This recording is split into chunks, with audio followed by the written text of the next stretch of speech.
All right, folks, what's going on? This is episode 678 of the First and Frame Rate Show. I am VF Baller. Over here, we talk about Georgia Southern Atlanta Falcons football. Doing a little bit of setup difference today. My other camera is acting weird, so I may just stick with the single camera for the foreseeable future because I kind of like how this looks. It looks a little bit more, intuitive, not too much going on the screen. So also you can see a little bit more of my backdrop that I'm working on. So that's just going to be how it's going to be for the foreseeable future. So hopefully you guys could bear with me. This is a work in progress. So hopefully you guys will enjoy the show because today I got an interesting topic when it comes to Desmond Ridder. So we're just going to get into it. If this is your first time here, welcome. I could be found on YouTube and Rumble. I can also be found on Anchor, Spotify, Apple, and Google Podcasts. You can check out the show over there if you like. Hit the like button if you're over here on the YouTubes and Rumble. I really would appreciate it. And if you like what you see, please consider subscribing, and it helps the channel a lot. Trying to build up the audience over here, and it has been growing, and it's all thanks to you guys. So if you're coming through and you want to see me on your subscription feed, there you go. I can also be found on X at VF Baller. Also, the website is firstandframerates.com, firstandframerates.com. Let's just go ahead and get into this because this is like not a really big pool of people, but it is, I do find it interesting. Dukes and Bell, 92.9 the game. I love those guys. Those guys do a pretty good job. Sometimes I don't agree with everything they talk about, but that's the way it is. Sometimes I don't like what Mike Bell says sometimes. I actually responded to him on Twitter a few times, if it's worth anything, whatever, but I did not like some things that he was saying. But it's all love because, they're commentators on the airwaves, and I really appreciate their work, and they inspire me to do what I do here, especially, Carl Dukes. I think that guy is extremely talented. These guys done a poll on October 2nd. I'm surprised I missed this. They basically said if Desmond Ridder struggles again versus the Texans, when or if, should they make a change? Hashtag Dirty Birds. And 54.9, which I rounded up to 55% basically, they said ASAP. So they're only giving this guy one more week. I know that the fans don't make the calls on, this team or whatever, but I just find this fascinating how fast these guys have decided not to get into buying in on Ridder. It's like they're almost done with him already. Now, for me, I've made my assessment on him. I feel like he's going to be an above average quarterback. I don't think he's going to be an elite quarterback. I don't think he's going to be one of those solid top 10 quarterbacks for the next, I think he's going to be in the league probably 8 to 10 years. That's my, I think he has the tools to be in the league that long, but I don't think he's going to be anything. I'll say, I think his ceiling is probably Kirk Cousins. But like I said, it's not a bad thing because Kirk Cousins is looking good right now, but Kirk Cousins is not necessarily elite either. So I think that's probably a ceiling, and I don't think it's a bad thing, but I just don't see him being the quarterback that we once had. And I think that's one of the reasons why a lot of people are saying ASAP, because Matt Ryan, for all intents and purposes, a lot of people want to talk, bad about Matt Ryan when he was here. I mean, Matt Ryan was basically like a top 5 quarterback for he was here 2008 to 2022, 2021. I mean, you say about 80% of his career, he was like a top 5 quarterback. The main thing is he couldn't win the big game, basically. I mean, the big game was handed to him on a silver platter, and the defense basically, one running back we don't want to name, and that running back is on Twitter talking, but we don't want to talk about Mr. Number 24, but shout out to him. I mean, I think he's cool, but I don't want to put him out there like that. You already know who I'm talking about. So it wasn't his fault they lost that game, but you see, that's the knock on Matt Ryan. And a lot of people, even including our fans, were knocking him. Now they're like, yeah, his so-called successor, Desmond Ridder, we're not going to put up with this after, 8 games. And it's like, all right, it is what it is. And it's like, I think it's because that they used to have a quarterback that was a top quarterback. And we've been spoiled for the past, 13, 14 years.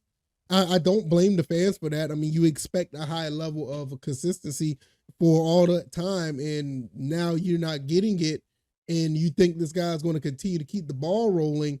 I can understand it. Now, do I think he needs to be changed over ASAP? I don't think so, because that's the way I feel. I feel like this is what we got. We got a guy that's probably going to be, let's say 20 touchdown, maybe 14 interception a year type guy. That's my you're not going to get the Matt Ryan who a type of player who went 35-7, or he went 35-10, or I'm just throwing numbers off the top of my head, but that touchdown interception ratio was, you're not going to get a big gap, a ratio out of Desmond Ridder. I just don't believe it. I mean, like I said, 20 touchdowns, or if he gets 30 touchdowns, maybe 17, 15 interception type of guy. That's who I feel like he is. Like I said, that's not elite. That's not necessarily good. I mean, 30 and 15 is not bad, but I don't think it's that type of quarterback that you want to put up in the upper echelon, especially with the way that quarterbacks are playing nowadays. So when people look at Matt Ryan and they think about what Desmond Ridder has done now, this is probably the main reason why people feel this way. And it is what it is. I mean, it's almost like equivalent to the Braves when they won 14 straight division titles or something like that, and they started to fall off, and people was like, what the hell? Now, I don't think they necessarily fell off, but you know what I mean. The level of consistency is always there, so you want that level of consistency to continue. You get a pass when you bring in Marcus Mariota. I mean, I never thought that Marcus was going to be the guy. I thought he had a chance to resurrect his career, but I didn't think that he was going to put Matt Ryan numbers up. I didn't think he was going to put up elite quarterback numbers up. I thought he was going to be just enough to get by, and he knew that he was a stopgap. And it was a perfect scenario to bring Ridder in. And for me, I decided to give my full assessment of Ridder because of the fact he had that year. Now, if this was just legit first 8 games coming straight out of Cincinnati, I would have been like, all right, okay, the jury's still out. Let's just wait. You know what I mean? It's like, but he's been a year under this system.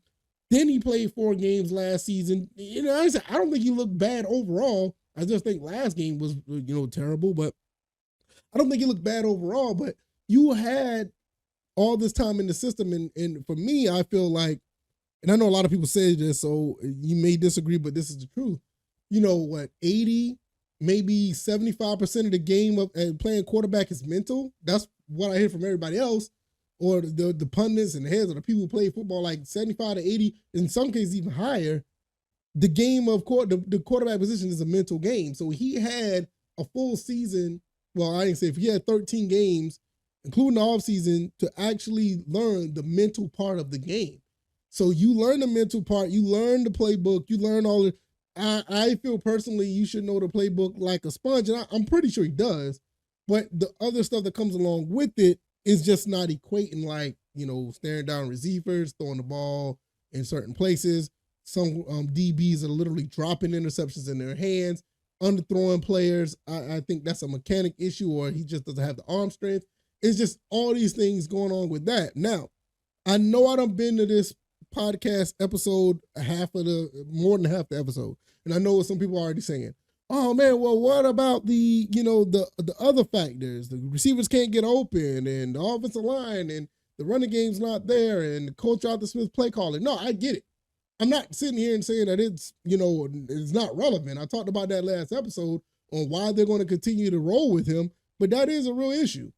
But a lot of fans aren't looking at it. You got, like I said, you got more than half right here, up to 55% saying, like, look, they want to change.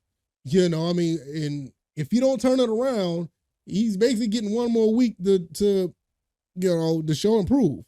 You're coming home, you're playing against the Texans. It should be a really good game to get your bearings and actually make something happen. I think he can. I don't think that he's going to be the type of guy that every week to throw pick sixes, or every week to throw an interception. I mean, I don't think that of Desmond Ridder, but I really feel at the end of the day, I think a lot of people know what they got at this point. I feel like I feel like we got a quarterback that's slightly above average or at above average. He can win you football games, and what he's going through now is the learning process. But once he get past that learning process, actually being on the field and playing, I just don't see him being the top quarterback that we used to have or a top tier quarterback that we need. I think he's going to be just enough to win football games. And honestly, that's more than we could ask for. We don't need him to throw for 5,000 yards. We don't need him to look like a Patrick Mahomes or he doesn't even have to look like Matt Ryan for all I care. He just don't need to turn the ball over. I think a lot of people saying he could just be a game manager with all his talent around him, and the rest of the team should, carry him at least for the next year or two. And by year 3, I want him to, by year 3, if he's still here just going through the motions, I will say about year 3, I want to see him be that elite, top tier, top 10 quarterback. But my gut feeling is saying otherwise. So I think I see why people are giving Ritter one more week. I get it. I'm not necessarily mad at them. It is what it is. But at the end of the day, I just feel that Desmond Ritter is going to give us some ups and downs. And I feel like I've seen enough to know what type of quarterback he is. I mean, I have no problem with being proven wrong, but this is what I see. And I think 54.9, I'll say 55% of the fan base that actually voted on this poll believes the same thing. So, yeah, man. If you like this commentary, the like button, share this podcast, subscribe to the channel if you haven't already. Let me know what you think about this poll. Because I find it very, very interesting that one more week that they're giving him. I found that really, really interesting. And I really want to know what your guys' opinions. Do you feel the same way? Are you around the 10% that says one more week? Some other people say half the season. 19% says give him the full season, which, that's almost 20%. That's a good chunk of people. I mean, I could be found on YouTube and Rumble, also on Anchor, Spotify, Apple, Google Podcasts. I also can be found on Twitter or X at VFBaller. And the website is firstandframerates.com. Be sure to hit the like button before you leave the video. Subscribe to the channel as well so you can come back for the next episode. All right, y'all, I'm going to get up out of here. Y'all take it easy and y'all be blessed. Peace.